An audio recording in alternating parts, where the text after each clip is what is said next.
Hello student, Maheshwari classes में आप सबका स्वागत है। यदि आपने हमारे चैनल को अभी तक लाइक और सब्सक्राइब नहीं किया है तो प्लीज़ इसे कर लें और नोटिफिकेशन बेल को दबाना ना भूलें, जिससे कि हमारे द्वारा भविष्य में बनाई गई नई वीडियोस का अपडेट आपको प्राप्त हो सके। आइए शुरू करते हैं हाई स्कूल की भौतिक विज्ञान का प्रथम अध्याय किरण प्रकाशिकी। इसमें सबसे पहला हेडिंग आता है प्रकाश। प्रकाश को इंग्लिश में आप लाइट कहते हैं। तो प्रकाश के बारे में थोड़ा सा जानिए कि प्रकाश किसे कहते हैं। आप जानते हैं कि जब वस्तुएं अंधेरे में रखी होती हैं तो वो हमें दिखाई नहीं देती, परंतु जब बल्ब या मोमबत्ती जलती है तो वो वस्तुएं हमें दिखाई देने लगती हैं।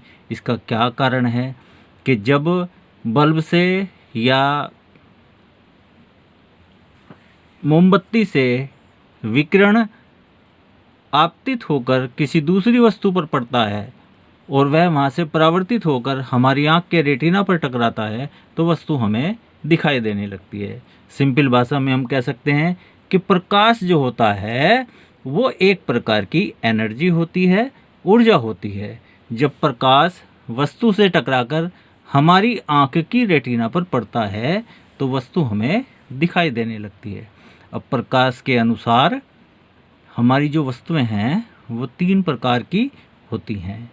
पहली प्रकार की वस्तु को हम कहते हैं प्रदीप्त वस्तुएं, यानी कि लुमिनियस ऑब्जेक्ट। अब ये प्रदीप्त वस्तुएं क्या हैं?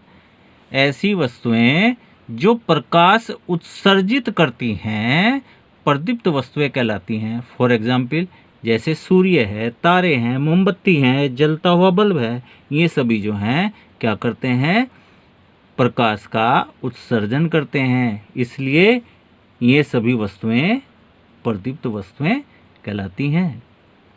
और सेकंड टाइप जो आपका है वो है अदीप्त वस्तुएं। ये अदीप्त वस्तुएं प्रदीप्त वस्तुओं का बिल्कुल अपोजिट होती हैं। इसको इंग्लिश में नॉन लुमिनियस ऑब्जेक्ट कहते हैं, यानी ऐसी वस्तुएं जो प्रकाश का उत्सर्जन नहीं करती। पहले वाले में क्या था कि ऐसी वस्तुएं जो प्रकाश का उत्सर्जन करती हैं। यहाँ इसका अपोजिट हो जाता है कि ऐसी वस्तुएं जो प्रकाश का उत्सर्जन नहीं करती, अदीप्त वस्तुएं कहलाती हैं। जैसे चंद्रमा है, मेज है, कुर्सी है, ये सब इसके उदाहरण हैं। आप जानते हैं जैसे चंद्रमा है, हमें लगता है कि उसका अपना प्रकाश होता है, परंतु वास्तव में चंद्रमा का अपना प्रकाश नहीं होता।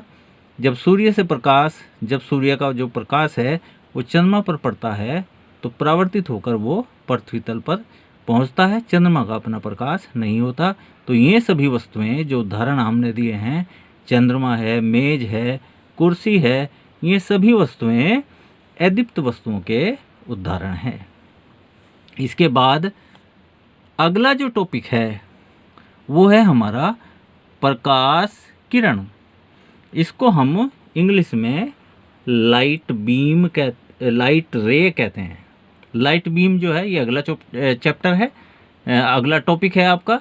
इसको हम प्रकाश पुंज कहेंगे। पहले हम जो है प्रकाश किरण के बारे में समझते हैं।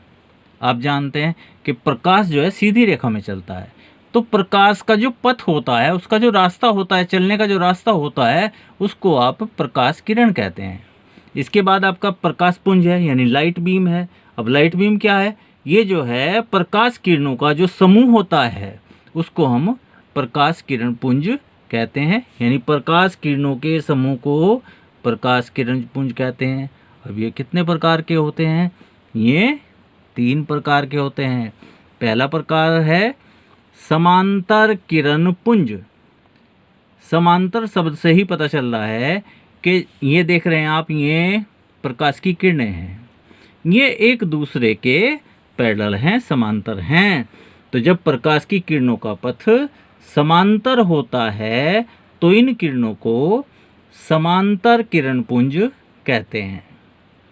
अब इससे नेक्स्ट अगला जो हेडिंग है वो आता है अपसारी किरण पुंज। इसको हम इंग्लिश में डाइजेंट लाइट बीम कहते हैं। तो जब प्रकाश की किरणें प्रकाश स्रोत से निकलकर चारों ओर फैल जाती हैं, चारों ओर फैल जाती हैं, तो ये अपसारी किरण पुंज कहलाता है।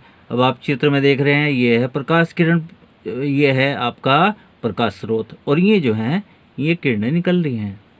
तो जब प्रकाश की किरणें जो है किसी एक स्रोत से निकलकर चारों ओर फैल जाती हैं, तो इसको जो है आप अपसारी किरण पुंज कहते हैं। अगला जो तीसरा टाइप है वो है अभिसारी किरण पुंज। यहाँ पर तो जो है प्रकाश किसी एक बिंदु प्रकाश से जो है ये निकल रही हैं किरणें, और अगर जो है एक बिंदु पर इकट्ठी हो, देखें यहाँ जो है ये प्रकाश की किरणें जो है एक बिंदु पर इकट्ठी हो रही हैं। तो जब प्रकाश की किरणें किसी एक बिंदु पर एकत्रित हो जाती हैं, तो ऐसे किरण पुंज को अभिसारी किरण पुंज कहते हैं। प्रकाश की दृष्टि से पदार्थ 3 प्रकार के होते हैं। पहला नंबर है पारदर्शी पदार्थ, दूसरा नंबर है पारभासी पदार्थ, और तीसरे प्रकार का जो पदार्थ है वो है अपारदर्शी पदार्थ। तो सबसे पहला जो नंबर है इसमें पहला पॉइंट जो आता है वो आता है पारदर्शी पदार्थ। पारदर्शी यानी ट्रांसपेरेंट, यानी ऐसे पदार्थ जो प्रकाश को अपने अंदर से सुगमता से जाने देते हैं, अर्थात जिनके आर पार जो है प्रकाश आसानी से चला जाता है, तो ऐसे पदार्थों को हम क्या कहते हैं? पारदर्शी पदार्थ कहते हैं। जैसे कांच है, स्वच्छ पानी है, ये सभी जो है पारदर्शी पदार्थ के उदाहरण हैं। जो सेकंड नंबर आता है वो है हमारा पारभासी पदार्थ। पारभासी यानी ऐसे पदार्थ जो अपने अंदर से प्रकाश को आंशिक रूप से जाने देते हैं, पारभासी पदार्थ कहलाते हैं। जैसे घिसा हुआ कांच है, गंदा पानी है, शहद है, ये सभी उदाहरण जो है पारभासी पदार्थ के हैं।